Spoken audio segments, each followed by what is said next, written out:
We voted. You're out of the reunion. My father smiled cruelly. Then don't expect my $7,000 to cover your trip to Italy next month, I said as I blocked his card. Sit down, my sister said, already grinning. We need to talk. I hadn't even taken off my coat yet. The family group chat had said family meeting at 6, but no one told me why. Now I was standing in the middle of my parents' living room, still holding the gift basket I brought like some fool. My mom gave me a tight smile from the armchair. Dad was sipping wine on the couch, legs crossed, too comfortable. My brother sat near the window, scrolling his phone, pretending he wasn't in on it. What is this? I asked slowly, already feeling the shift in the air. Did someone die? No, my father said, placing his glass down with a little too much ceremony. We had a vote. About the reunion. What vote? I asked. You're out, he said flatly. We've decided it's best if you don't come to Tuscany with us next month. The room went silent. I blinked. You're joking. No, my sister said. She was practically glowing. We just think it's best. For the group dynamic. I let out a short breath through my nose. Group dynamic? You're always so tense, she continued. You make things stressful. Last year, remember how you argued with the waiter about the service charge? You embarrassed Mom. Because they added an extra €80 to the bill. I snapped. I was the only one who noticed. You're welcome, by the way. We just want peace this year, Mom said softly, not meeting my eyes. I looked at them. All three of them. The ones I'd booked the flights for. The ones who texted me 2 weeks ago asking if I'd mind covering the villa deposit. Just until your dad's bonus comes in. That was $7,000, charged on my card, same day. They'd send emojis after. Let me get this straight, I said slowly. You're kicking me out of the trip I planned. The one I paid for. You offered, my dad said, shrugging. I didn't offer to be excluded from it. Well, my sister said, crossing her legs like a judge in court, you've been really uptight lately. All your little boundaries and budgets. You've changed. My laugh was short and bitter. Yeah, I started saying no. She ignored that. This is supposed to be fun, and honestly, you ruin the vibe. Ruin the vibe, I repeated.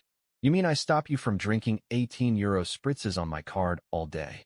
You're overreacting, Mom cut in. Don't make this ugly. Oh, I won't. I pulled out my phone calmly, opened the travel account linked to the trip. Dad's phone buzzed on the coffee table. What was that? He muttered, picking it up. That was me blocking the travel card, I said. The one I used to book your tickets, your hotels, and that villa in Tuscany with the pool you just had to have. You know, the one none of you paid me back for. You can't do that, my sister hissed, standing up. Oh, I can. And I did. What are we supposed to do now? My brother finally spoke, wide-eyed. The trip is in 3 weeks. Figure it out, I said. You're so relaxed, remember? Manifest the money. You're acting like a child, Mom snapped. I looked straight at her. No, Mom. I've stopped acting like a wallet. Dad stood up, furious. You're being spiteful. No, I said, grabbing my keys. I'm being done. And just like that, I walked out, leaving them stunned in their designer chairs, wine glasses trembling, and Tuscany dreams suddenly unpaid for. They didn't just betray me. They planned it. Together. The night after the family vote, I didn't sleep. I lay awake in my apartment, staring at the ceiling, phone buzzing on the nightstand. My sister sent me 3 laughing emojis. I didn't respond. Around midnight, I got a text from my mother. Don't let this ruin everything. We still love you. You just made the trip difficult. Difficult? I paid for the trip. I planned it. I booked the 5-star villa with the pool and the chef and the vineyard tours because they begged me to. And now I was the problem? But it was the next morning that everything truly unraveled. My cousin Maya called. We hadn't spoken in a while, mostly because my sister hated her and always made snide comments about how Maya didn't fit in. Hey, she said. I heard what happened. You okay? How did you hear? I asked, confused. There was a pause. They posted about it, she said. Posted where? Instagram. Jenny said you had a breakdown and canceled your own trip because you were jealous. I felt my blood run cold. What? She posted a boomerang of wine glasses clinking and captioned it. When the toxic one finally takes himself out, #reunion prep, #narcissist free. I was speechless. My family had voted me out of a trip I paid for, lied about it, and were now mocking me online. That's when I realized something much deeper was going on. You know, Maya continued. I wasn't going to say anything, but this isn't new. Jenny's been saying stuff about you for months. Like, nasty stuff. To everyone. Like what? She told people you were having money issues, that you begged to be included in the reunion, and that you threatened to cancel it if people didn't praise you more. I stood up from the couch, dizzy. She said what? Maya sounded awkward. She's been planting it everywhere. I think she's trying to isolate you. I hung up without saying goodbye. That same hour, I logged into my email. My flight itinerary was still there, the one I booked for the whole family.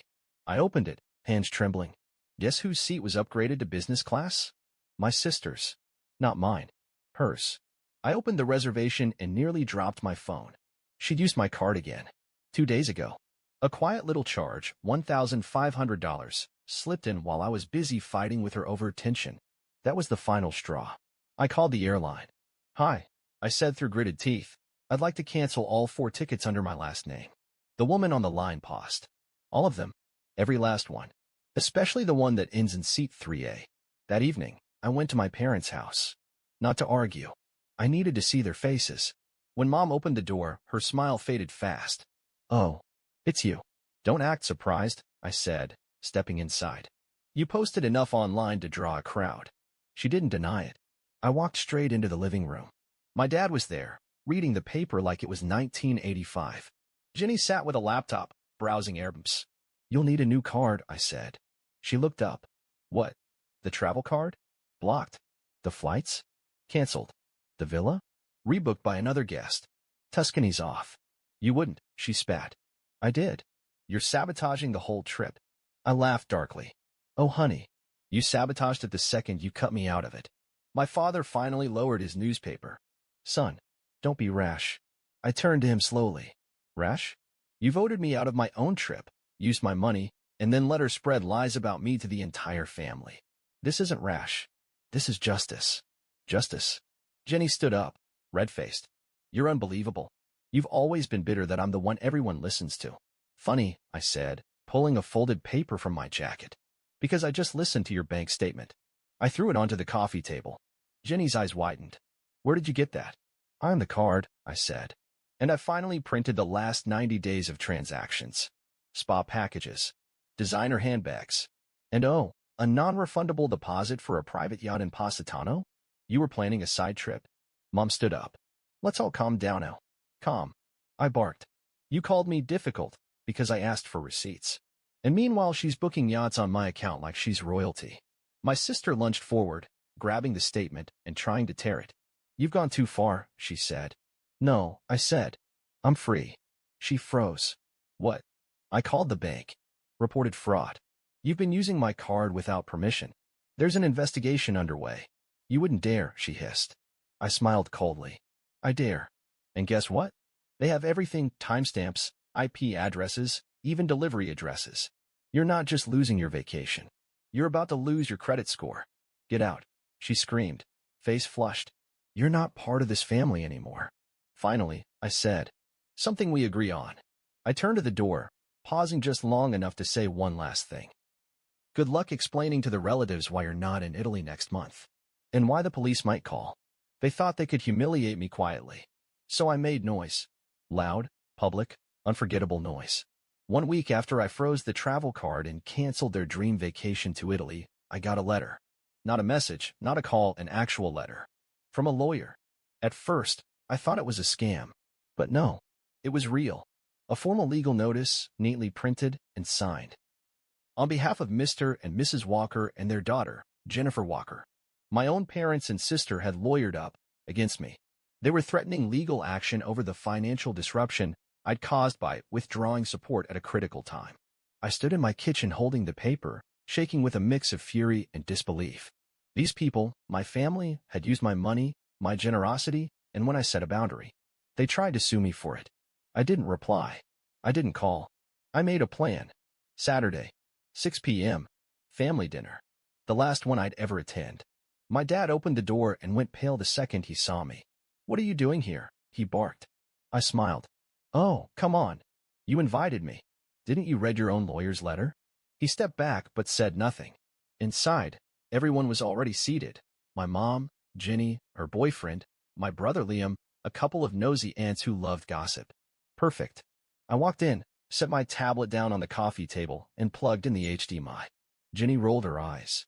What is this? Some dramatic stunt? Oh, just a little slideshow, I said cheerfully. Figured we could all be on the same page before you drag me to court. I swear to God, she started, but I hit play. The first slide, a screenshot of her using my card to upgrade her flight to business class.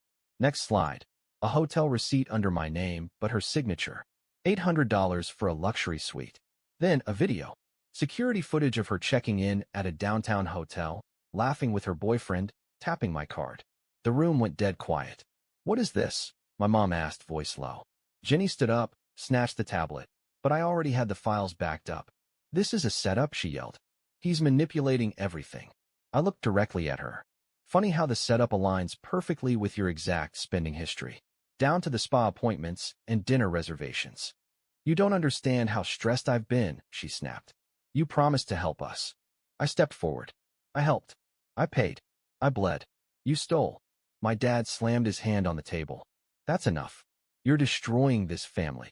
I turned to him, eyes locked. You destroyed it the second you called a vote to exile me, then tried to sue me with the daughter who's been committing credit card fraud for months. I'm your father, and I'm done being your piggy bank. Jenny hissed through her teeth. You're pathetic. Oh, I'm just getting started. I pulled out the final document, a letter from the fraud department of my bank. Official notice of an open investigation into unauthorized charges made by Jennifer Walker. Dated, signed, sealed. Liam, who had stayed silent until now, leaned forward. You really filed that? I turned to him. Yes, and I gave her a week to pay it back. She didn't. She posted memes instead. Seriously, he whispered.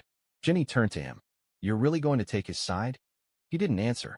Jenny, I said, you used my name to book a yacht in Positano. You sent a laughing emoji when I got uninvited from the reunion. And now you're sitting here, acting like I betrayed you. We're family, my mom shrieked. No, I said coldly.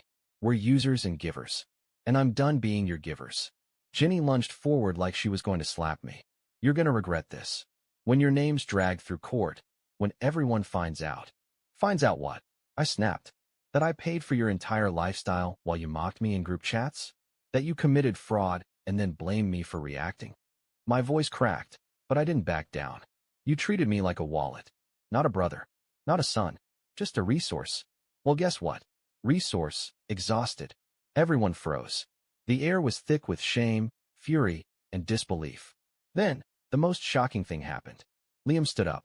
I'm done too, he said quietly. I've seen everything. The lies. The guilt trips. The gaslighting. I let it slide because I didn't want to rock the boat. He looked at me. But you did the right thing. Liam, my mom said, voice shaking, don't start. Don't start, he snapped. You people tried to erase him and steal from him. Then you act like he's the bad guy. Jenny turned to Liam, eyes wide. You're just jealous. You've always been jealous of me. Maybe, he said. But at least I didn't steal a yacht. That was it. I turned to the door, grabbed my coat.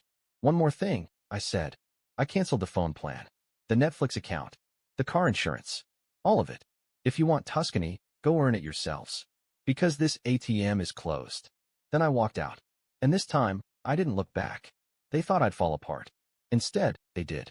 The night after I walked out of that dinner. No, that battlefield. I didn't sleep. But not because I was anxious. I was alive. For the first time in my life, I wasn't the one apologizing, shrinking, second-guessing myself while everyone else made excuses. I stood up. I fought back. And I didn't flinch. And now, the dominoes started falling. Day 1, the silence. The next morning, my phone was strangely quiet. No you went too far messages. No guilt-tripping from mom. No desperate calls from dad. Just peace. I made coffee. I opened the windows. I turned on my favorite playlist and danced like someone who had burned the bridge and enjoyed the fire. But the silence wasn't going to last. At 3:42 p.m., it cracked. A message from Liam. They're freaking out. Mom's crying. Jenny's locked herself in her room. Dad says you destroyed the family. LOL. I smirked.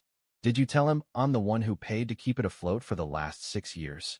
Liam replied with one word. Yup. Day 2. Public fallout. The next day, my inbox exploded, but not from my family. It was extended family. Cousins. Second cousins. Aunts I hadn't spoken to in years. Everyone had seen Jenny's now-deleted Instagram stories, the lawyer letter, the fraud claims, and they were pissed at her. I'm so sorry.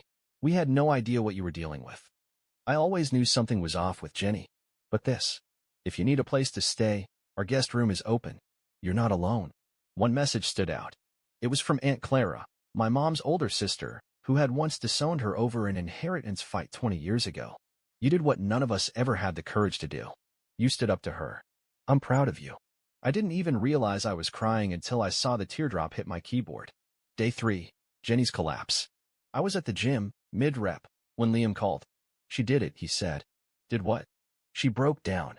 Like, full-on meltdown. Screaming at mom and dad. Threw a wine glass. Said it's all your fault because now the extended family is blacklisting her. I sat down on the bench, breathless. She said what? She said you humiliated her, destroyed her image, and ruined her chances with Brian. You remember Brian? That dentist she's been stringing along. Oh, yeah, I said. Mr. Prenup. Exactly. Word got out about the fraud thing. He cut her off cold. Told her he doesn't date criminals. I nearly choked from laughing. She also screamed something about you being Grandma's favorite, Liam added. That shut me up. What? Yeah. Apparently Grandma updated her will. Left you her house. I was silent. She never told me, I whispered. She told me last year, Liam said. Said you were the only one who ever checked on her without asking for money. Said if she was going to leave anything behind, it was going to someone who didn't treat her like a vending machine. I didn't know what to say. So I said nothing. And just let the weight of that moment sink in.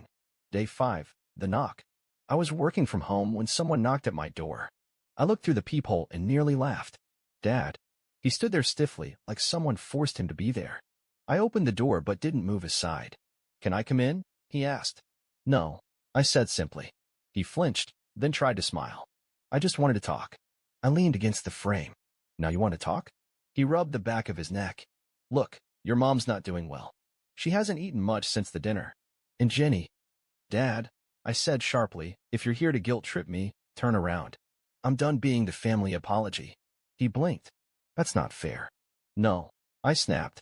What's not fair is how you let Jenny humiliate me, steal from me, lie to the entire family, and you backed her up like she was royalty. She's your sister. And I was your son. I barked. I paid for your vacations. I covered bills when you said, money's tight. And all I ever got in return was side eyes and silence. He went quiet. I didn't come here to argue, he said. I just wanted to say we were wrong. All of us. I looked at him. You let them erase me, I said. And now that the money's gone, now that Jenny's exposed, now you remember who I am? He didn't answer. But before he left, he asked, quietly, is there any chance we can fix this? I didn't hesitate. No. And I shut the door. Day 7. The shift. The next Sunday, I woke up late, brewed strong coffee, and opened my laptop. I wasn't thinking about Italy. I was thinking about Iceland. A solo trip. My way. No guilt. No expectations. Just me and the sky and the silence. I booked it. Then I opened my messages and saw one that stopped me in my tracks. It was from Jenny. Not a rant. Not an insult. Just, you win. Hope you're happy. I stared at it for a while. And then I typed back. It wasn't about winning. It was about finally stopping the game. And I blocked her. The new normal. It's been weeks now. I moved to a new apartment. Bigger, brighter, and most importantly, mine. I changed my number. Closed all shared accounts. Got a new credit card. Set strict boundaries with everyone. Even Liam, who's still figuring himself out. And you know what? I don't miss them. Not the drama. Not the guilt. Not the never-ending script where I'm the selfish one, because I said no while they lived off my silence. I've got peace now. Real peace. And every time I get the urge to call or explain or go back, I ask myself, would you set yourself on fire again just to keep them warm? And the answer is always the same. No. They wanted to break me. Instead, I broke the cycle. I used to think that being the good one and the family meant always saying yes. Yes to paying. Yes to forgiving. Yes to being the quiet one while everyone else yelled. But the truth is, I was never the good one in their eyes. I was the useful one. And when I stopped being useful, I became the enemy. That realization hit me like a bullet one morning, 2 months after the dinner. I was on a hike, alone, standing on a cliffside overlooking the ocean. The wind whipped through my jacket. Waves crashed violently below. My phone buzzed in my pocket, one new voicemail. From my mother. We miss you. Jenny's been going to therapy. Your father barely speaks. Can't we just go back to the way things were? I laughed out loud. Back? Back to what? Back to being the silent sponsor of their lifestyle? Back to being mocked, manipulated, erased? Back to the version of myself who mistook being drained for being loved? No, never again. A week later, I got a letter, handwritten, from Jenny. I don't expect you to forgive me. I just want you to know I've lost everything. Brian, my job, my friends. Mom says you're happier without us, and I think she's right. But it still hurts. I don't even know who I am anymore. She enclosed a check for $7,000. I stared at it. Not because I needed the money. I'd already rebuilt more than they'd ever taken, but because it symbolized something bigger. Accountability. I didn't cash it. I mailed it back with one line written on the envelope. You can't buy peace with money. I learned that the hard way. But the final closure came weeks later. Out of nowhere. I was at a bookstore, flipping through a novel when I heard a voice behind me. Hey, is your name Walker? I turned. A woman stood there, maybe in her 30s, holding a toddler. I'm sorry, she said quickly. I think you helped my sister once. A few years ago. With rent. She said your family turned on you. I blinked. Yeah? She told me about you. She said, he showed me what boundaries look like. The woman smiled. Just wanted to say thanks. That's it. And then she walked away. I stood there, frozen, heart hammering. A stranger. Someone I didn't even remember helping. And yet, my story had traveled. My strength had echoed. Not in headlines. Not in drama. But in quiet transformation. So here's the truth I wish someone had told me years ago. You don't owe anyone your destruction. Not for love. Not for loyalty. Not even for blood. Family is not who you're born to. It's who respects you when you say enough. And me? I said it. I meant it. And I never looked back. Final line. I am not their ATM. Not their scapegoat. Not their safety net. I am free. And I will never pay for my own silence again.